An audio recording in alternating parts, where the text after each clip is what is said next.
try to work it all out. Two middle-aged guys try to work it all out. Two middle-aged guys try to work it all out.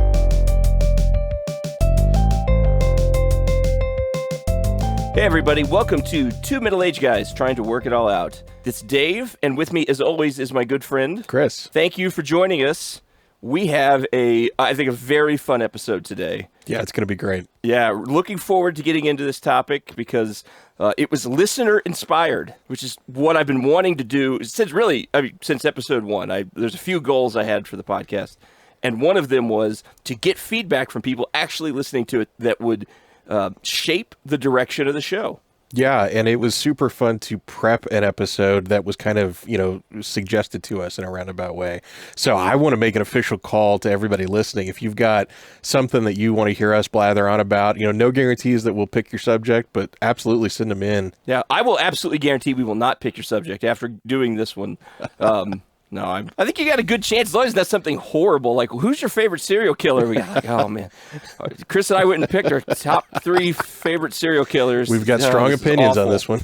All right. Before we get into that, I'd like to address something that happened in my personal life that maybe a few of our listeners know about if they're related to one of us. But the reason why is I had a little accident, and my daughter, who was 6 at the time, this was a few weeks back. My daughter, who was 6 at the time, said, are you going to talk about this? I said, well, sure. If anyone asks, like a relative, I'm going to have to talk about it because it's a pretty obvious accident. And she said, no. She stopped me in the middle of my answer. She said, I mean on your podcast. And I honestly didn't realize she knew we had a podcast. I think that she just thought I was going in here in the evenings to, a couple times a week or whatever it is, to get away from the family. I did not know that she knew we had a podcast. So I thought that was funny. So I thought I would address it. I did have an accident. I'm very happy to be alive. I had a chainsaw accident. Which you don't hear a lot of that every day. It sounds totally made up, but it was a chainsaw accident to my throat, which is even crazier. And it missed my jugular. It didn't. I say missed. It just stopped short of my jugular by millimeters. The surgeon said. It was a few weeks back, and honestly, I can't believe they let anybody walk into a store and buy a chainsaw after this. There should be a class you have to take and a license you have to get. Clearly, chainsaw control is must be implemented so that people like me cannot have access to them. I was trying to do something that I was not qualified to do. I'd used this chainsaw once before. I had a really great time with it. It was extremely successful. I got cocky. I was talking about how great I was with it. I got nominated for a Golden Calf for rookie chainsaw technique. I got really confident, and I was trying to take down something quite large, and I managed to whack myself in the throat with the chainsaw. So I now have a scar between my ear to my Adam's apple. I call it a half Kurgan for anyone who wants to know what the Kurgan is. If you don't know, Google the Kurgan with a K. Or keep listening. We'll do an episode eventually. Yeah, we'll do an episode on the Kurgan. So I have a half Kurgan.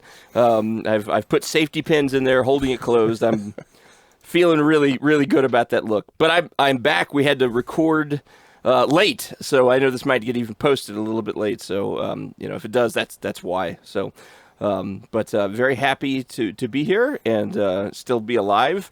I have I have 2 doctors, a doctor and a physician's assistant in our family. One of them works emergency medicine, and she said that chainsaw accidents are either superficial or fatal. And she said this is the first one that she'd heard of that was in between, right? That was serious enough. I spent 3 hours in trauma surgery. The whole ambulance thing, got taken to the trauma room, and they're doing all the stuff like you see on ER. Went right into surgery. I was there for about 3 hours, and and here's the reason why I survived. I'm fat, and the fat acted as a buffer. Apparently, my chainsaw just wasn't powerful enough to get through the layers and layers of Baron Harkonnen fat that I have around my neck. So I plan on eating myself to death now that I've survived a chainsaw. Well, it's a accident. safety mechanism at this point. It really, yeah. It's right. It's for safety. That's why I am stuffing Twinkie after Twinkie into my mouth. So I thought I would mention that. Not as funny as the stories we usually. I don't know. It's pretty funny. Well, I will share this because I think that this is some keen insight into our minds, which is kind of part of the point of our podcast. But the way you told me about this accident, it was not a situation where your lovely wife called me and said Dave's had an accident. It was not a text. Oh my gosh, I'm on my way to the hospital. No. You sent me an email, and this was the subject line of the email, and I'm quoting. Remember how I was bragging about my chainsaw skills? I do.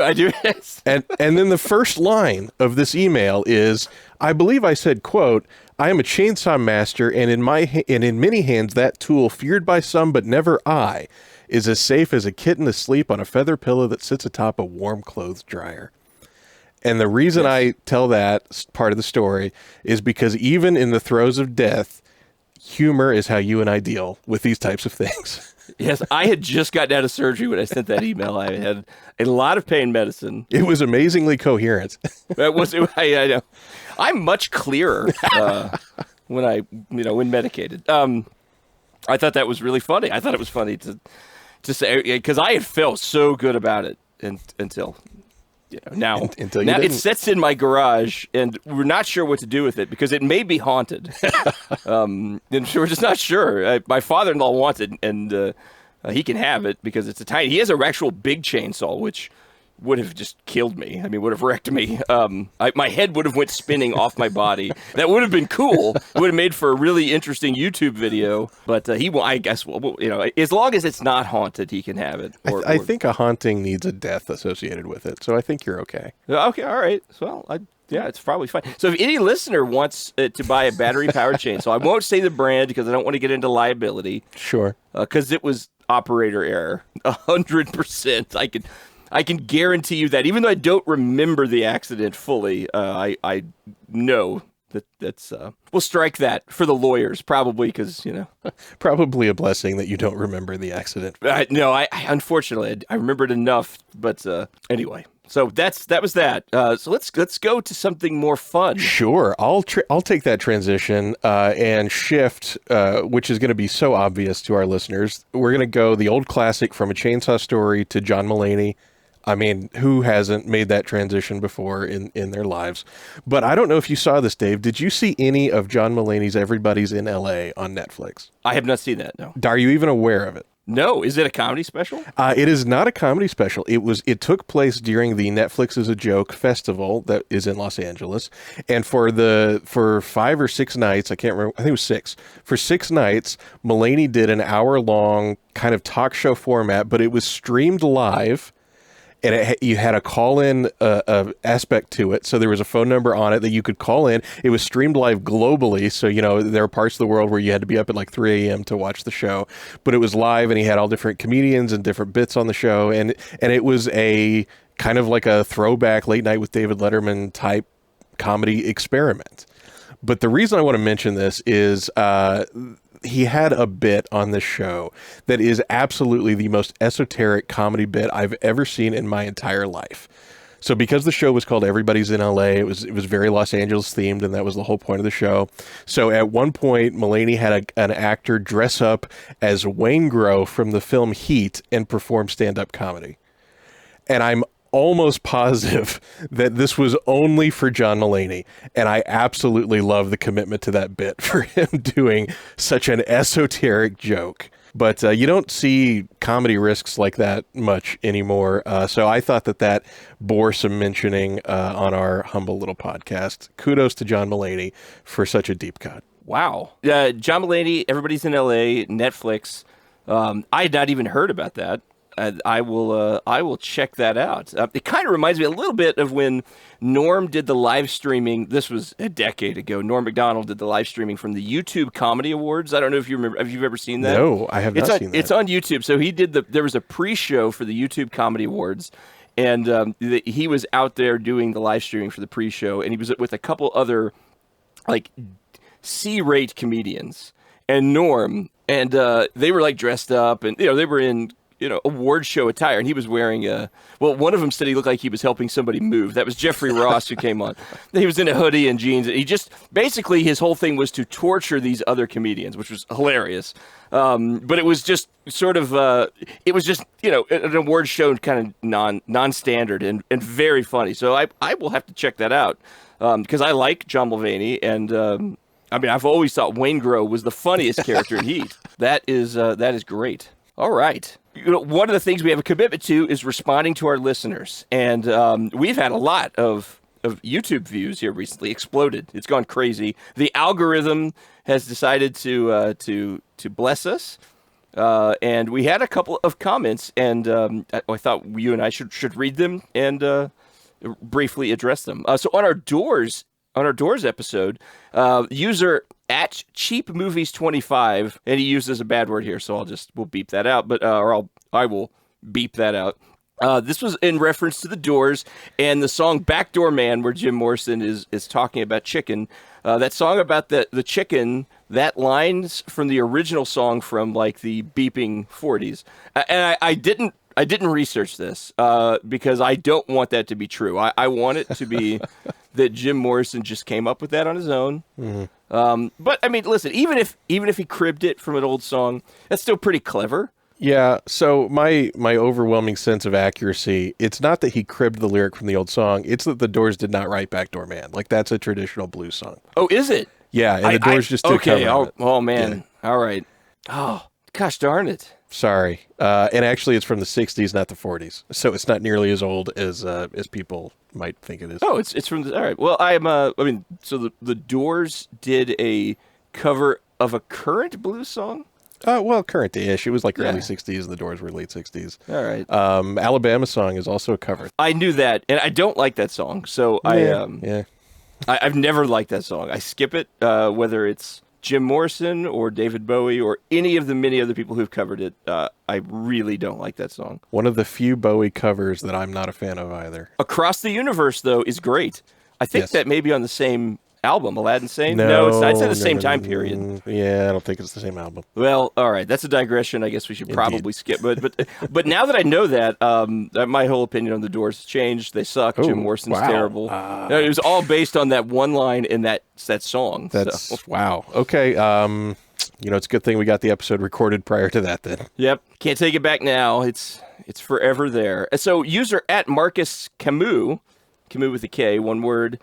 Said this about Soul Kitchen and also the legacy of the Doors. He said the LA punk band X covered Soul Kitchen, and then he went on to say Iggy Pop saw the Doors and decided to get into music. And that was us discussing the Doors' legacy, and I think it was mostly me, that feeling like the Doors didn't have that much of a legacy, right? That like everybody talks about how they were influenced by the Velvet Underground, by the Beatles, by Bowie, by those huge classic bands of the era, Pink Floyd. I mean, they had such a deep legacy of inspiring other bands, and the Doors just don't get the credit for that. And he was kind of reminding me that the Iggy Pop decided to see that or hear the Doors, saw them live. And apparently he used all of his shirt money for the rest of his life to get that ticket because he never put on a shirt after that. That's a fair investment. I don't begrudge the guy for that. And he also could not afford food because he's severely calorically deficient. He has no body fat. Rail thin. That guy is he's a walking corpse. Iggy Pop is. And then on the LA punk band X, I actually listened to that, and it's not punk music, it's not my kind of music, but actually that was pretty good. It was a pretty good cover, and it was a good representation of that more modern punk sound. I didn't dislike it. I liked it much better than I would have like a karaoke cover of somebody trying to be the Doors or Jim Morrison. So that was actually pretty good. Yeah, I looked it up too, and my note on it was it sounds exactly like you would think an LA punk band would sound. So I agree. I didn't hate it either. So, but I also did not know about that. So thanks, Marcus, for sharing that information. I had never heard of the band X. I thought that was... It's hard to Google. You get all kinds of different things. Elon Musk's was originally the band Twitter, and he bought them And now he was covering Soul Kitchen from Zoo Band X. All right, I think you have one too. I do. We also had a comment on our episode where we got to speak with Connor Listoka from Riff Tracks, and this was also a YouTube comment from Jeremy Smintana 8583, and he brought up a very good point, and I appreciate him correcting us on this because he said, I have to call you guys out on the Free Jack thing. I took my girlfriend to see it that weekend too, so it must have made a solid $18, and that is fair.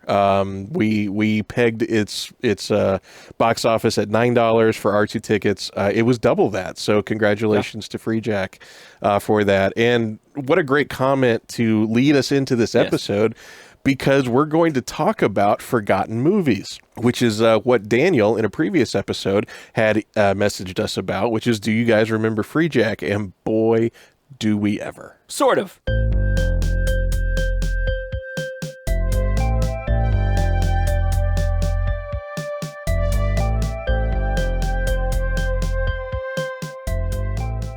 We remember it now that Daniel reminded us that we forgot about Free Jack. That's true. So, I mean, with that, I think this episode will do forgotten movies, broadly speaking. But first, we'll talk about Free Jack.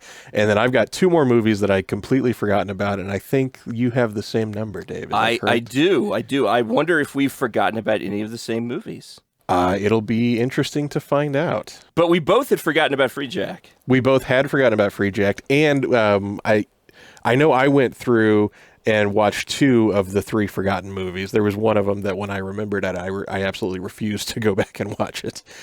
So Free Jack is very fresh in my mind. Yes, so I watched Free Jack as well. 1992. Big year. It saw the coming together of 2 cultural icons, Emilio Estevez and Mick Jagger. They came together for the classic, the best forgotten movie ever. And the reason why it's so good is because no one remembers how bad it was. It stars Emilio Estevez. I guess Free Jack, I should say that, or should remind it. Stars Emilio Estevez, Anthony Hopkins, post Silence of the Lambs, and Emilio Estevez post Young Guns 2. So 1992, this is after Anthony Hopkins did Silence of the Lambs. It was close enough. I think Silence of the Lambs was 91. Probably close enough that he filmed it before they knew it was going to be, huge, and Anthony Hopkins was going to become obviously already was an accomplished actor, but the icon that he became with Hannibal Lecter. Right. And Emilio Estevez, Young Guns. Hey, listen, Young Guns and Young Guns 2 are actually, I will joke about Emilio Estevez all day long. Those are pretty good movies compared to Free Jack. And this coming on the heels of it, I think it's safe to say that people thought, okay, we're in an era where Emilio Estevez can carry a movie. Well, you also had Mick Jagger. I don't know if they thought that. Maybe they did. Maybe they did. That's fair. It's just a funny thing to hear now, 40 years on, right? Well, we know that's not true, that he can't. But it had Sir Mick Jagger before he became Sir. I'm surprised they gave it to him after this. The Queen clearly had never seen this movie.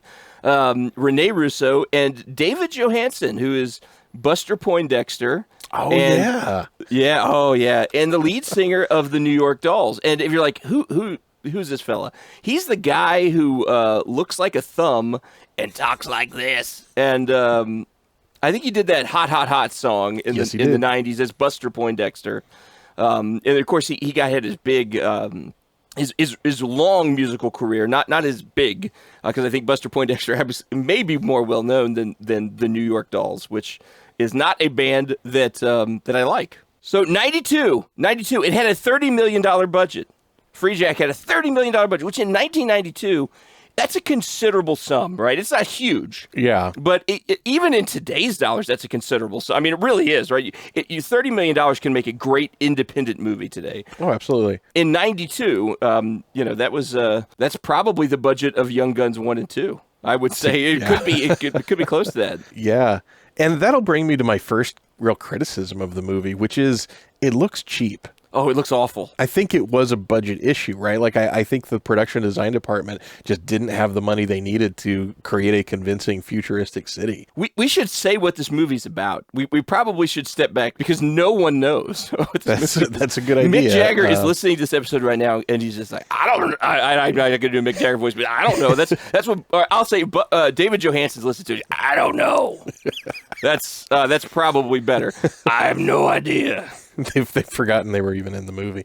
So, Free Jack is a movie about a futuristic society, which I think takes place in like 2004. I don't remember. It's not It's an old future. It's one it's of an those old future. Euphorists Yeah, but now, it's even more old future than Blade Runner is an old future. Is it 2000? No, it's maybe. Oh, I don't know. Is it still in the 90s or in the early 2000s? Oh boy, I'm barely hanging on to the fact that I watched this movie a week ago. I know. Oh, I know. So anyway, it takes place in the future as far as the film goes, and they have developed the technology to go back in time and snatch people out of the timeline at the moment of their death so that then rich people can transfer their consciousness into these new bodies. No harm, no foul, because these people were going to die anyway. In theory, they don't even remember that they were snatched at the moment of death. So it's all just this completely no moral issue kind of situation. Which is a really good idea. It's based on the book Immortality, Inc. by Robert Sheckley. This is a good premise. And I also think ethically, it's a good idea. We should be doing this to extend the lives of our wealthy billionaires. What would we do without them? We really should be. There's no reason why Emilio Estevez's body can't be put to some better use. Just him, specifically. Wow.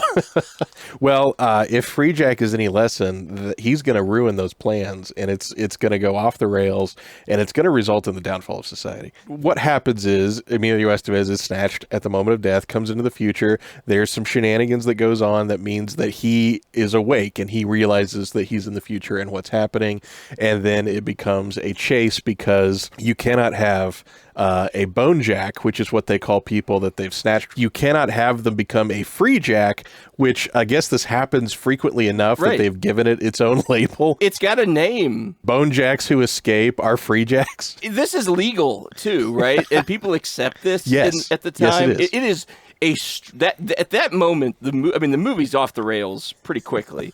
But at that moment, you're like, wait, what? I mean, they're not trying to hide this, and that you're right. They have a name, and he's a free jack. And all society knows what this is. So this has happened at least one time before. And whenever people find out he's a free jack, they're terrified of him. They won't help him. They won't talk to him, anything. So it just seems like a really, whoever has developed this technology has not done a great job bringing it to market. That's all I'm saying. No, and Mick Jagger's role in this is he is the guy who was going to snatch the free jack. Emilio Estevez, the bone jack, excuse me. That was his job, is to pull him from the past into the future and safely deliver him. He fails at that. And so then it's his job to track the free jack down, which I don't know why. I mean, those are not the same job. I don't know why he's qualified to pull a guy from the past, and then when that guy escapes, he's got to go get him. I would think I'd be hiring, like a bounty hunter, somebody, right? Sure. A little bit more qualified. You screwed that job up, Mick. But I mean, they had Mick Jagger. They wanted to use him. The old rich billionaire was Anthony Hopkins. What you hit the nail on the head. This movie is so cheap looking. There is a part pretty early on in the movie where Mick Jagger pops his head out of one of these armored vehicles, and it looks so goofy. It kind of looks like that picture of Michael Dukakis when he's got his head stuck out of the tank. And I know all the kids listening are like, oh, they brought up Michael Dukakis finally. But it's just a ridiculous looking. It's someone who should never have their head stuck out of an armored vehicle, and he looks silly. It looks so cheap and fake, and it's just. I had bought into the movie up until that point, and I was like, oh, I believe in this, and then I saw, well, that's ridiculous. He would never look that goofy in an armored vehicle. Yeah, and in my notes, I have, why does Mick always right outside of the top of the vehicle? He does it through the whole movie. It seems impractical, it seems unsafe, and it just seems uncomfortable. And at other points, he's in a vehicle. I don't know if it's the same one, but I think he lives in it because it's like decked out like an apartment. And I'm not sure if maybe things aren't going well. Mick, are you okay? I mean, bonejacking's a hard life. Right. I guess it's feast or famine. And and he keeps letting them escape. I guess it's not the best time. But this movie, it was a huge failure. $30 million budget. It did not make its money back. If you look at it, it probably lost a few $1 million. And it kind of, Jeff Murphy, who was the director and who spells his name with a G. He probably should have spelled it with a J, like everyone else does. And then all the listeners named Jeff with a G stop listening, unsubscribe. We're getting some hate mail over that. I think that kind of destroyed his career. I think this because I don't think he made a whole lot after that. Well, he was removed from this movie. I don't know how deeply you looked in the history of it. I guess I did that. Was it reshoots that he was removed, or was it for reshoots, or was it actually during the production of the movie? I believe it was actually during the production. Like he had shot 75% of it or something like that. And then he got replaced, and then they did a ton of reshoots. And then they cut the picture together, and it tries. I mean, the movie tries, and it's at least coherent. Like, you could follow it. So that's a plus, but it's not great. And interestingly enough, in one of the articles I read, it said that he was removed from the film because he focused too much on the action. Like, he was doing too many combat set pieces and not focusing on the characters. And I'm thinking, after watching this movie, that may not be a bad move. That could have helped the film. Well, but if he had filmed 75%, the action that we got is terrible. So I don't know. Maybe it was just so bad in general, right? Maybe. And maybe that was just a nice way of saying this guy is not very good at movie making.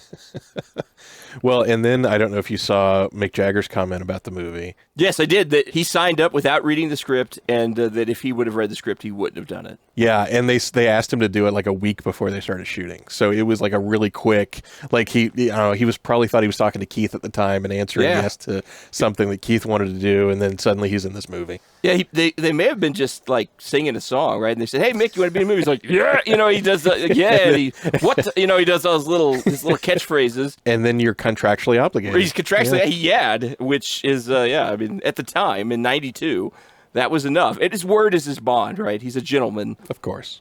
I'm not going to worry about spoilers with these movies, or with this one, certainly. But he has a heel turn, right? He starts off as the bad guy, and at the end, he kind of saves the day.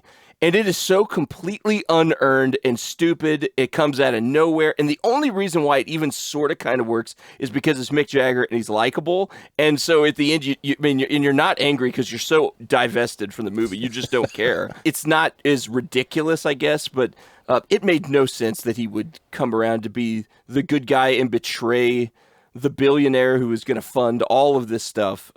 It made no sense. No, you're absolutely right. Although I will say it's the one moment in the movie where Mick gives a good performance. And you can it almost looks like he's enjoying himself for those lines in the movie. So I thought that was fun to see. I enjoyed the little plot twist of the movie, just for that reason, exactly like you said, because it's Mick Jagger that's doing it. Yeah, it because he's likable, right? And he got to be, charismatic, and I mean, he was just so aggressively boring up to that point. And this is like in the last 5 minutes of the movie when this happens. Yes. So it's not like, you don't get to enjoy it at all, what little there's to enjoy there. It's aggressively boring. I don't know how you can try that hard to be that boring. It's only an accident could create something so uninteresting. Especially being based on a science fiction novel. I mean, there was a lot there. The book is fine. I mean, and it's an interesting setup and an interesting story, and then it's just fumbled. Yes. Here's the other thing about this movie is that it raises, and we joked about this, but it raises some interesting ethical questions, right? So if somebody is going to die and you could reuse their body, like a transplant almost, in a way that did not affect them directly or history, what are the ethics of that situation? And it manages to not address that at all. Yes. There is an interesting big ethical question posed by the film that is ignored in favor of scenes of weird chase scenes. I don't even know. I have almost forgotten the film completely, and I watched it just a few weeks back. Yeah, I'm in the same boat, and you're right. They do everything that you would think, oh, this is going to be a meaty plot element of this film. It's just completely forgotten. Yeah. There's also the relationship between Emilio Estevez and Rene Russo's characters, which is not well handled, to say the least. And it's just clumsy, and it doesn't make a lot of sense. And the movie's got problems. But I do have a question for you about this movie. I've been waiting for the Free Jack questions. Good. Well, here it comes. One of the notes I made about this movie is it has some of the most ridiculous tagging in it. And, you know, like, I mean, we've already talked about Bone Jack. We've talked about Free Jack as a term. The consciousness before it's transferred to the new body is stored in the spiritual switchboard. Oh, yes. These terms just land like thuds. There's nothing interesting about it. Why do you think these tagging elements fail, but something like Lord of the Rings, where it's got the horn of Helm Hammerhand and the shards of Narsil and stuff that easily could be just as ridiculous, why does that work? And Free Jack and Bone Jack does not work. So I was going to make a Tolkien joke. I was going to say because they did not consult Tolkien on their naming. It's fun. We talked about Dune a few episodes back, and it's got the same thing going on, right? They have 18 names for, people, for concepts, right? And it works just fine. To me, it's just the utter ridiculousness of everything around it that makes something that's inherently a little silly, which is just having these special names. It magnifies it, right? So if the rest of the movie had been great, I don't think we'd be talking about Free Jack and Bone Jack at all. But when the rest of the movie's bad, that just makes something dumb seem really, really dumb, right? I don't know. That would be just my off-the-cuff theory. Yeah, it's a good theory. I like that. It's a good answer. Oh, so we saw this in theaters. Do you remember which theater we saw it at? I was really trying to remember that. I even forgot that. I don't remember specifically. If I had to take a stab in the dark, I would think it was probably the Town and Country 6. That's kind of what I was thinking, which for the people in listening, that was the theater kind of in our neighborhood, our neck of the woods, the only theater on our side of town. That's kind of what I was thinking, but I usually remember details like that I could not remember. It tells you where I put this movie in my memory and why it's a forgotten film. Yeah, it is definitely a forgotten film. And I was shocked when we got Daniel's comment, and not only were we reminded of it, but we actually saw it in theaters opening weekend, and it didn't mean a lot to our lives, I'm afraid. You know what was so great is that it actually spawned this entire subject. So it did make us rewatch Free Jack, that's the price I guess we have to pay for listener feedback. Oh, I got a few more prices that I've paid. But I'm really curious what your next forgotten movie is. I think that before I dive into this, I need to give everyone a quick Patrick Swayze timeline. In 1984, Patrick Swayze made Red Dawn. In 1987, he went on to do Dirty Dancing. But also in 1980s, and that's when Patrick Swayze, Red Dawn was a fine movie, but he wasn't a star. He had done some little TV bits before that, and he was in a few movies in between there. But 87 is when Patrick Swayze was caught on fire with Dirty Dancing. Not a movie that I care for, but, I don't think I'm the audience for it. But I am the target audience for this next movie, which frustrates me because I forgot about it. And that is 1987, the same year he broke out. He also made a movie called Steel Dawn. So it was this is not the sequel to Red Dawn. No. 1987, the movie Steel Dawn, a post-apocalyptic movie in the vein of like the Road Warrior.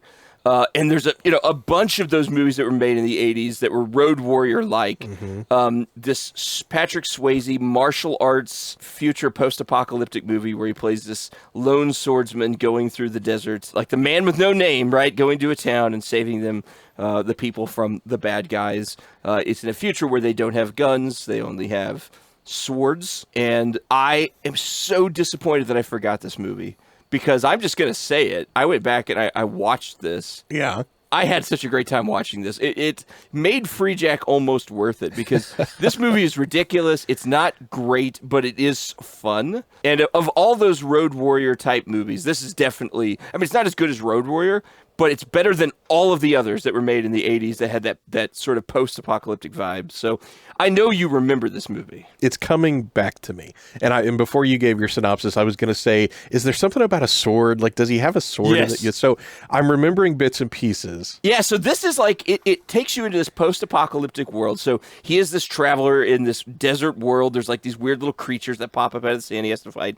But he has this cool sword thing, and the sword, everyone kind of recognizes it because, like, oh, that's an officer in the army or something. So it gives you a sense that the world has been in turmoil for a long time, and society had, collapsed, maybe completely collapsed, but really collapsed in the last 10 years or so, because Swayze was part of a Swayze's character, who never has a name, I'll just call him Swayze, that he has this sword, and it signified that he was an officer in the sort of the last military of the world, right before it went to being total Mad Max chaos. So yes, yeah, he did have a sword. Patrick Swayze was a dancer, so lots of acrobatic martial arts type stuff, and that was his training. He wasn't a fighter. But it translated well. Like, I don't remember the specifics of the movie. I do remember liking it. Oh, yeah. I'm going to have to revisit it now, but I remember the fight scenes being pretty good. Am I correct in that? They actually are. I mean, they're not filmed great, but they're choreographed pretty well, and Swayze does pull it off because I think that if the wushu martial arts movies tell us anything, is that there's a relationship between dance and cool fighting, and I think, was it Jackie Chan trained in dance, or is it Jet Li? I think it was Jackie Chan. I think he started at the Chinese School for Ballet. Yeah, so I mean, I think that it actually works for that sort of cinematic, cool-looking fighting. And the bad guy in it is an actor, Anthony Zerbe, who I think has been in other things. I recognize this guy, I recognize the name, but I couldn't quite piece it together. And it had this is where Patrick Swayze met his wife, Lisa Nemi, who they were married for years, until Patrick really died of pancreatic cancer. So this is a fun movie that I don't know how I truly forgot. I was like, did I really forget this? Like, I totally forgot about this. And like I said, it drops you into a world that has a backstory. It doesn't really tell you anything about it, but it makes you think, well, there's probably a cooler story here than what they showed on the screen. Right. It also has Brian James, spelled with an O, Brion, which this is post Blade Runner. And Brian James is one of the replicants from Blade Runner. He played Leon, the Blade Runner replicant from the very beginning, who just seems off. But Brian James, he plays a gruff good guy in it. I like to point out that some of these things this movie is before Swayze hit it big, but for some of these folks, their forgotten films are after they had their moment, and unfortunately for Brian with an O. And I recently met a Brian with an O, and I pointed out that he spelled it the same way as Brian James. He's like, I have no idea who that is. Like, of course you don't. And then and then you kicked him out of your office. Well, I was interviewing him for a job. He was very nice, but I actually just kicked him out of the Zoom meeting, and then no, I didn't. That's fair. He redeemed himself with a fantastic turn in Fifth Element, where he was the cop, kind of the goofy cop dude. Yes, I forgot he was in that. I love that movie, and he's great in that film. So Brian James is all right with me. He's in another 80s movie with oh my gosh. I can't remember, but he's in another 80s movie called Nightmare at Noon. This is post-Blade Runner that is so bad, about zombies in a town at noon. At noon. The most terrifying hour. Oh, that's a bad movie. Now, I'm having trouble remembering who all's in it, but it was done by our friends at Riff Tracks. Listen to our Connor Listoka episode if you don't know who Riff Tracks are. But it's a terrible movie. But Brian James was in it looking kind of creepy. He's a creepy looking guy. Yeah, I mean, he's got a look about him. He's definitely a character actor. He is, but he plays a good guy in this. And you know what? His acting was fine. In fact, everybody's acting was fine. This poor movie just didn't get a chance. It was a $3.5 million budget. It made $600,000 during its theatrical run, which is sad. Wow. Yeah. Okay, but $3 million movie looks infinitely better than Free Jack. It does, right? It does look better. It's got some really great cinematography. Brian May from Queen did the soundtrack. Really? So yes, and so it has some good sort of ambient electronica music. I'm not going to sit down and listen to the soundtrack, but while you're watching it, you're like, oh, I could see how Brian May could have done this. This is a fun movie. Go check this one out. This is not terrible. If you like silly post-apocalyptic movies, if you like Swayze, this is actually kind of a fun one to waste like 87 minutes on. It's not long. I'm going to have to check that out. Do you remember how we first discovered it? I'm assuming, I have a note here, did we find this at Ted's TV or at Hastings? So Ted's TV was our local video store we rented a lot of movies from. Hastings was the big chain in the 80s and 90s that had like, the entertainment superstore before Best Buy took that over from the purchase standpoint. You could go buy and also rent things from Hastings. I rented a ton of very obscure movies from Hastings. I'm thinking maybe we found it there. And then later rented it again because this was one we watched more than once. Yeah. So I'm in the Ted's TV camp. I think that's where we found it because I remember the box art for the film more than I remember the movie, which is terrible. And I remember seeing it on the shelf. And this was in our phase where if it had anything related to martial arts, we were renting it and we were watching it. Yep. And that's my recollection of how we were introduced to Steel Dawn. It wasn't during our big Patrick Swayze phase. No, it was not. Strangely enough, it may have led to the Patrick Swayze phase. I never had a Patrick Swayze phase, but I did like this movie. I will say this is, like I said, this is better than everything but Road Warrior, Mad Max 2. That includes, I think it is better than Thunderdome. I think this is a much better movie than Thunderdome because that is a terrible movie that had like all the great pieces and parts of a good movie, whereas this had the kind of none of that and still pulled out something really, I think, enjoyable for what it had to work with, whereas a movie like Thunderdome just squandered goodwill, good acting, legacy, and anyway. You didn't happen to make a note of who directed Steel Dawn, did you? I did, actually. It was Lance Hool, Hool, and written by Doug Leffler. Not very useful information when you didn't look up anything else they wrote or directed. But Lance and Doug, good guys. I hope they're doing well. Steel Dawn 2, I hope they're considering it kind of like, obviously they have to recast. Right. Or maybe CGI. Oh, well, let's not encourage that. Let's recast. Let's pull a Crow, Brandon Lee thing and switch them out. Are you suggesting that Iggy Pop, who was also in the movie The Crow, play Swayze's role from Steel Dawn? I'm not suggesting that. I'd be too afraid that he couldn't perform the action without breaking in half. I don't know. I mean, he's all muscle and sinew.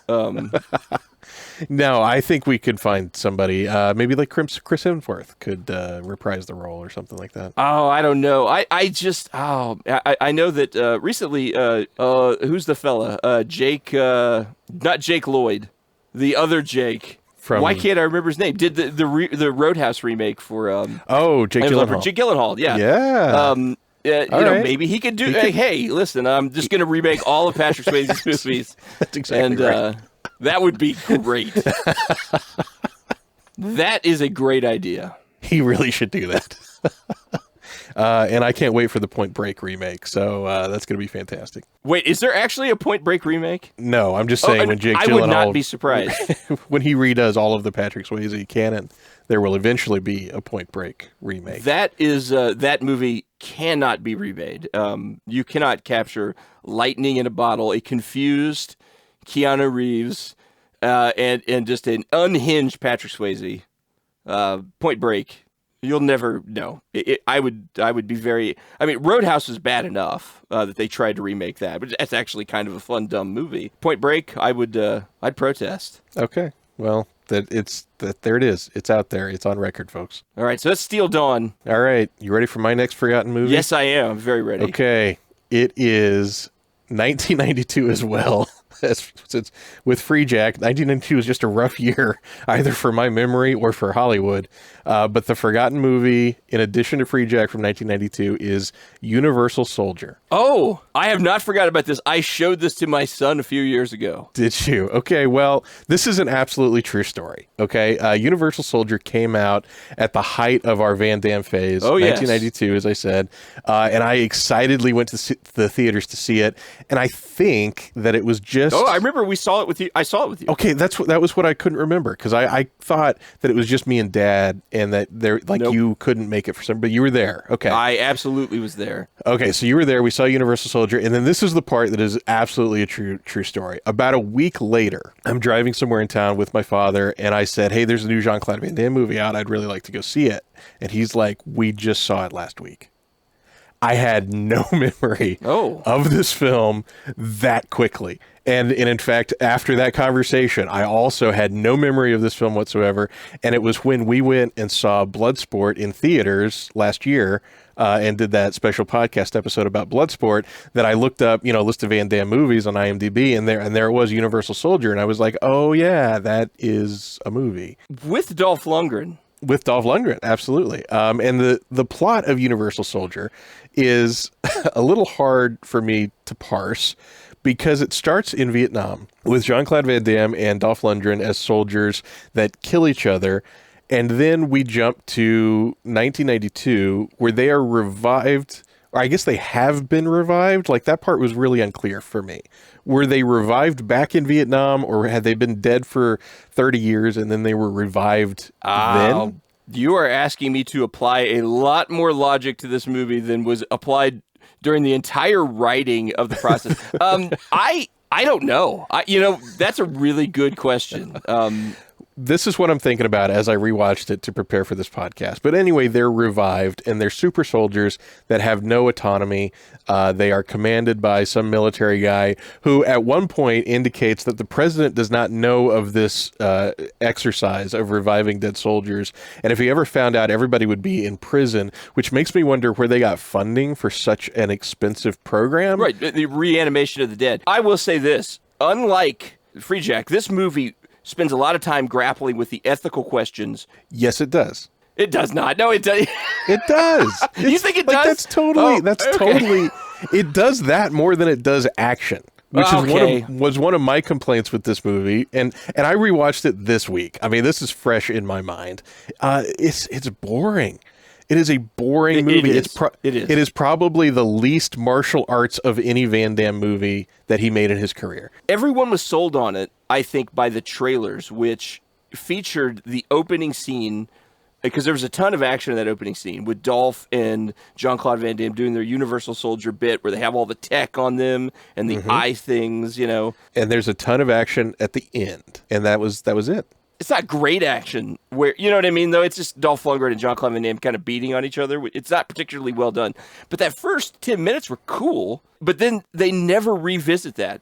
I mean, they don't go back to it and show any of the tech, any of they don't go back to those guys being Universal Soldiers. No, they don't. And almost all of the action in the movie boils down to people standing still and shooting at each other. Yes. There's not a lot of kinetic energy to it. And the film was directed by Roland Emmerich, who is, I'm not a fan, but he's not a slouch. No, especially in that department. Exactly. Yeah. I mean, he's done some pretty dynamic action movies, and Universal Soldier is just not one of them. And you make the joke about grappling with the morality of it, but like they go back to Van Damme's parents who are still alive, and they're like, oh, we thought you died in Vietnam. The timeline really confuses me, but so they deal with that issue. They deal with all the scientists are like talking to each other, like, is this the right thing we should be doing? And then Dolph Lundgren kills them all, and that was the message: is that no, that was not the right thing that they should have been doing. So this was 92, right? So the Vietnam War ended in what, like 72, 73? So I mean, in 92, you could kind of sort of get away with Vietnam. That era of storytelling and people, being alive and being kind of young. They did raise the dead in this movie, so I feel like there might be some other issues, but I feel like you'd have more decomposition in the bodies, because again, like were they raised from the dead in the 70s, or were they in the ground and then they just picked these guys? They kept them on ice, right? If you remember, that was part of the thing. They had to be cryogenically preserved, so they had to always, they either were in ice, or like a bathtub full of ice, which I think is where Jean-Claude Van Damme got to show his butt in this movie, because that was required. And yes, it is. Every movie in the 80s and 90s he was in, he had to show that. That was a law. It just got repealed. Yeah. There was a lot of cryogenic freezing stuff. I'm assuming, there probably is a short thing in the film that shows them like get their bodies being recovered in Vietnam or something, but they show them going into a body bag, and that's all you get. And then in the next scene, they're Universal Soldiers. But anyway, I forgot this movie multiple times over in my life. I will probably forget it again, but I don't know if you're aware of this. Other people did not forget this movie. This movie has 5 sequels. I am aware of sequels. I have watched 2 of them fairly recently. The second and third ones, because they were done by our friends at Riff Tracks. Oh, were they? I get a quarter every time I mention them. They did those. The second one features Gary Busey and Burt Reynolds. The third one features Burt Reynolds, just Burt Reynolds. Of course, no Van Damme. I think Van Damme came back in like the fourth or fifth one. In 5 and 6, Van Damme and Dolph Lundgren come back. Lundgren came back too. Yeah. I thought he had more class than that. Well, he wasn't getting the Creed money yet, so I'm guessing. And actually, doing some research on this, apparently he and Van Damme became pretty good friends during the filming of this. So maybe it was one of those things like, hey, can you believe they're doing a fourth and a fifth? Let's go do this. It'll be fun. Maybe it was one of those kinds of things. Yeah, and then then the Expendables started to happen. And well, 4 and 5 are post Expendables. No, they are. I was Yes, just going to make they a joke are. about Lundgren not returning Van Damme's calls because he was back hanging out with Stallone. He's like, oh. No. I joke about that. Van Damme was in Expendables too, because he played the bad guy. So yes, he was. I actually like Jean-Claude Van Damme. I don't care. He's he's fun, and so's Dolph Lundgren. When we did the Bloodsport episode, we made the comment that the movie was at least sincere. And even though I did not enjoy any part of rewatching Universal Soldier, it is a sincere movie. They're trying to make a decent action movie in 1992 terms.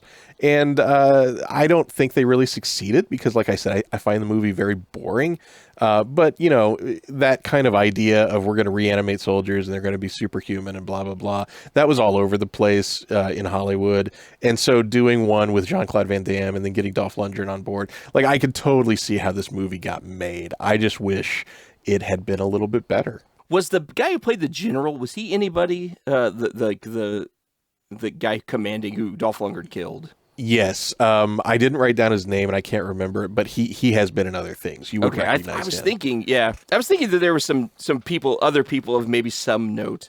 Yeah, there are actually a couple. There are a couple more. I can't remember, the female lead is someone who's been in a few other things. The doctor that invented the resurrection process, he was on one of the like CSI or NCIS or one of those cop shows. Jerry Orbach, that's the guy's name. That's a name I've heard of. I've heard, yeah. I enjoyed this movie. Like I said, I showed it to my son a few years back, and he thought it was awful. And I realize it hasn't aged great, but I have some fond memories of it. I do. Mostly that first 10, 15 minutes, that promises a cooler story about Universal Soldiers before they went bad. I would have liked to have seen the prequel, the prequel, US 7 or whatever. Yeah. Where they explain what they did with the bodies for 20 years. How they, they just keep them in a freezer. I don't think that's how bodies work, but maybe they do. There was some plot device that was never explained where when they're cold, they regenerate. Yes. So like he gets shot at one point, and then when he gets in the ice bath, like the wound just heals up. Yeah, and then at the very end, they introduce this serum that they can inject that gives them super strength, which it didn't make a lot of sense. But, it's an action movie in the 90s starring Jean-Claude Van Damme and Dolph Lundgren. What more do you need? Nope. I don't think you need any more than that. Did you stream this? I'm sure you did. I did. You didn't pull it off the DVD shelf? No, I did not. It is free with ads on Peacock, or not Peacock, on Pluto. For those of you who are not using Pluto, it's a great streaming service. I do recommend it. I mean, I'm not joking. There's a ton of stuff on there. You got to watch ads, but hey, get up and get a sandwich. Every time a commercial gets on, get up and get a sandwich. Actually, I think I streamed one of these on Tubi, whether it was Free Jack or Steel Dawn. I think one of those is on Tubi, which is another great streaming service. I think Free Jack was on Tubi, actually. I think that's where I saw it. Because I wasn't paying for Free Jack. Sorry, Daniel. All right, well, your turn, Dave. What do you got? All right, so this movie I did not want to watch. And I put it off till the very last minute, and then I was like, fine, I'm just going to watch it. Only to find out that it's not available to stream. And that's when I realized this movie has been forgotten by everyone, not just me. And I remembered this movie when we did, a few episodes back, we did our Doors episode. Now you know which one I'm about to say. The movie Strange Days. With Rafe Fiennes, right? With Rafe or Ralph, which, however you want to say it, Fiennes.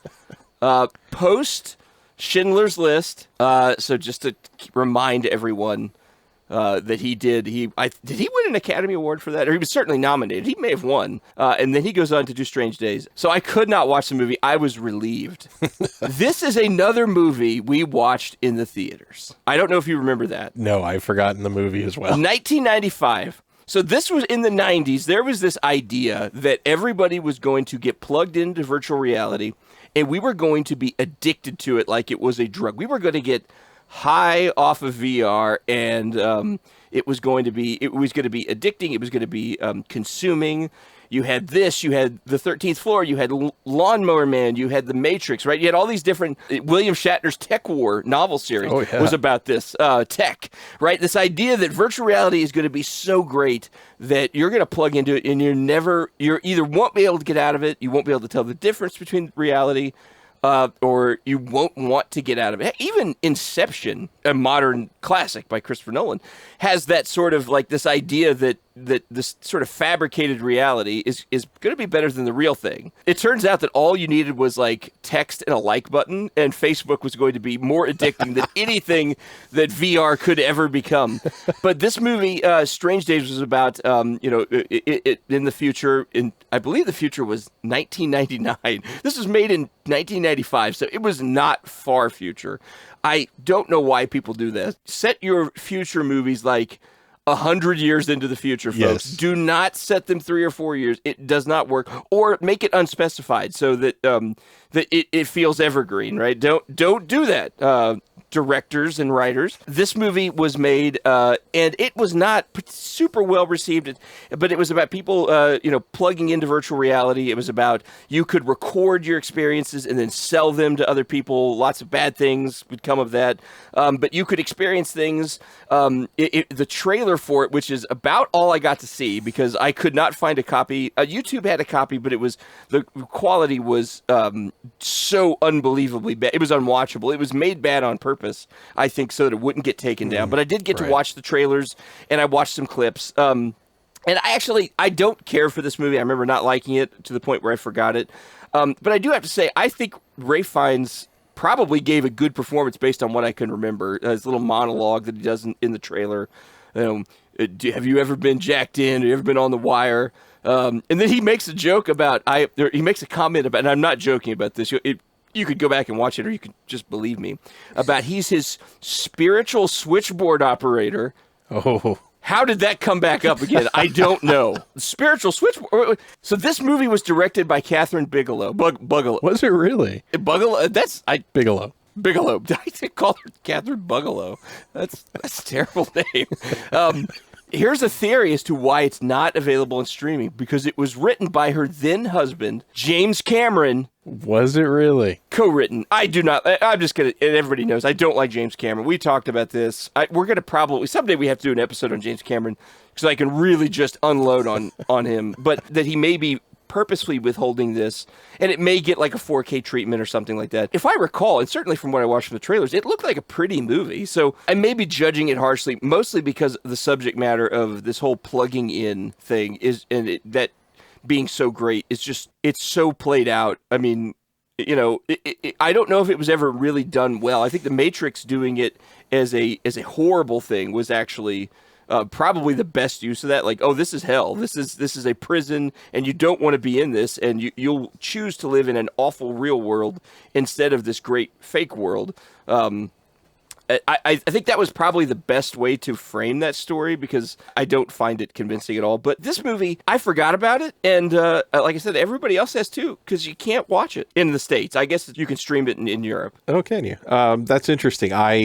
I have definitely forgotten this movie. I don't remember seeing it ever. I do remember the poster, and I remember that Ralph Fiennes was in it. He looks like, if you look at the poster, he looks like Lambert from The Highlander. He's got this like this messy, hairy, crazy eyes. And I think that's probably why we want to see it. It's like, well, we're never going to get another Christopher Lambert. We're never going to get another Highlander movie that's worth watching, so maybe we could just watch this. It was nothing like that. But there were no swords, no immortals. Nobody got their heads cut off. I guess you could experience that, right? If you got someone to build that reality for you, you could jack in, and someone at the spiritual switchboard would hook you up with that experience. I cannot believe that was it. When I saw that in the monologue, I stopped, and I went back like, am I really hearing the spirit? I'm your spiritual switchboard operator. And I'm like, Oh no, this is That not. just shows how influential Freejack was. It really was. It movies influenced going forward. James Cameron significantly. He promised to never make another good movie after watching Freejack. I will only make bad movies, is what James Cameron said, and he kept his word. All right. Well, if it ever does pop up on streaming, or if Cameron does release it or something, I'll give it a second shot because I remember nothing. Good choice. I mean, it's certainly wiped from my memory. I don't even remember if the song "Strange Days" is in it. I don't either. And I couldn't find it, right? So I couldn't validate it. I'm just going to assume that it is, because if you call it Strange Days and you don't license that song, you have made many mistakes on the way to making this film. I don't know if this one is as bad as I'm remembering it. And certainly my dread and putting off watching it was just, like I said, just the subject matter being so disinteresting, more so than anything. I mean, I watched Patrick Swayze's Steel Dawn, was pretty happy. So I feel like I'm easy to please. But yeah, that's it. So Strange Days, I would say, I mean, do you have the DVD? It sounds like you don't know the movie exists, Nope. so I'm confident you don't. It was one of the early DVD releases. I remember it. I'm surprised you don't remember it from being like, I'm pretty sure that when you bought like DVD players, it was one of the free 7 DVDs you got. I mean, because it was an early DVD release. One of those that like didn't work on players. It was one of those, oh yeah, that doesn't work on half the players. It was one of those, I believe. So Okay, Dave, this tells you something. I just looked it up on eBay, and for being a James Cameron movie that is not available anywhere at all, you can buy the DVD on eBay for like $7 or $8. So Yeah. it can't be a great film. No, it's really interesting because The Abyss was in that category, and you could not even find the discs for that. And it just recently got re-released on streaming, and it was you couldn't find it. And that this is in the same situation, and no one cares enough to try to squeeze more than $10 out of it that's telling. So that's it. Strange Days.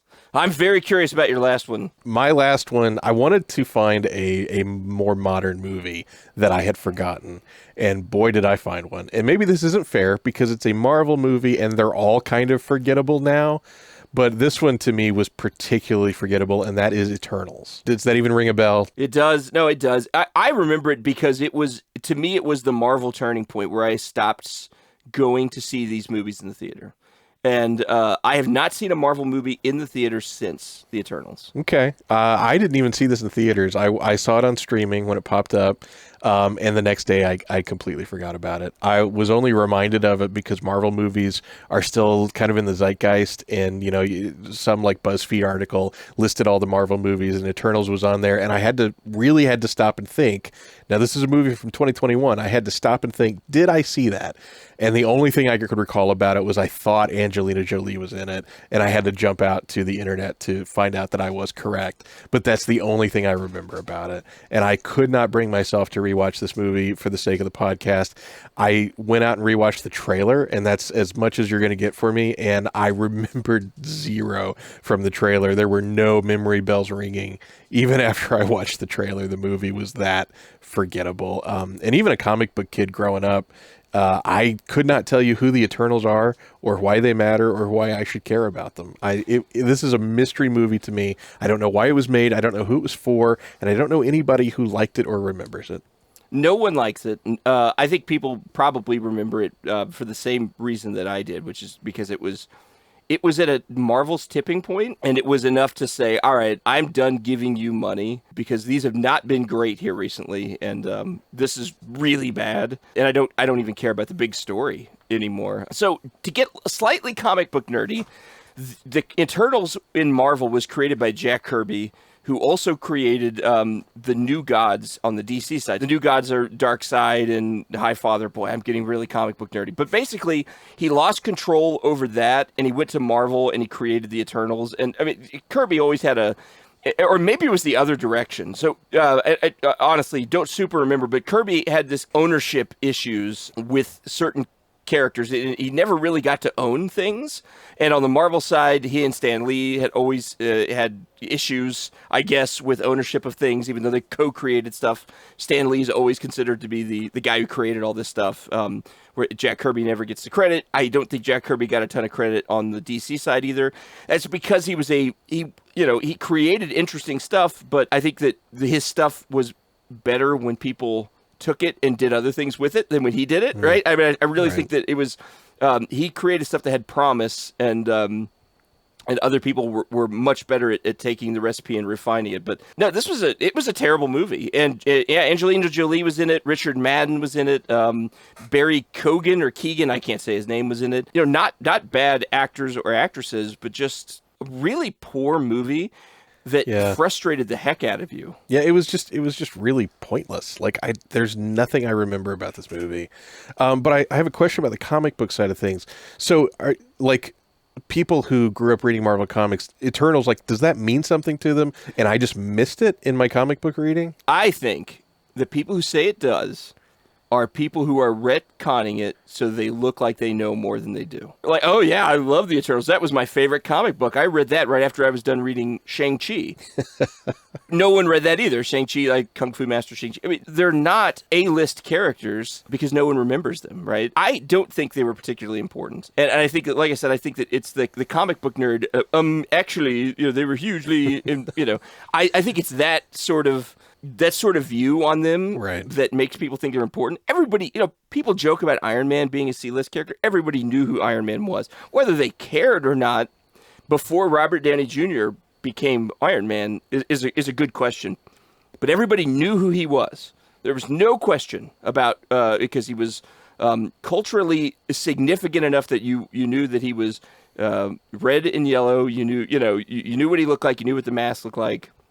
You probably had even heard the name Tony Stark. You may have, certainly, even if you weren't a comic book person. But no one knew about the Eternals, and even after it came out, when Marvel was pretty still relevant, the MCU, nobody cared after that movie came out. So I think that tells you that those are a big loser. And I'll say this, right? I love Jack Kirby's Fourth World characters on the DC side, but even I don't pretend that other than Darkseid, that they're at all important or relevant. They've not showed up in any of the DC movies other than Justice League. Nobody liked them when they did. These sort of tertiary characters are not that important. Even though I might like some of them, I'm not going to pretend like they're essential comic book stuff. They're not Batman, they're not Superman or Spider-Man. They're the Eternals. That's a terrible movie. Yes, it is. I would think you'd remember it because of its badness. You would think. I think my brain has just completely purged it. Because like I said, even when I went back to rewatch the trailer, I was like, yeah, this is not ringing any bells. But I remember that I streamed it and that I chose to watch it, and it was just gone. So it was definitely the most forgotten movie to me as far as I'm concerned. But I want to bring this discussion back, kind of land this plane, if you will, with this question. Because I think that this is kind of the core of what we're figuring out today.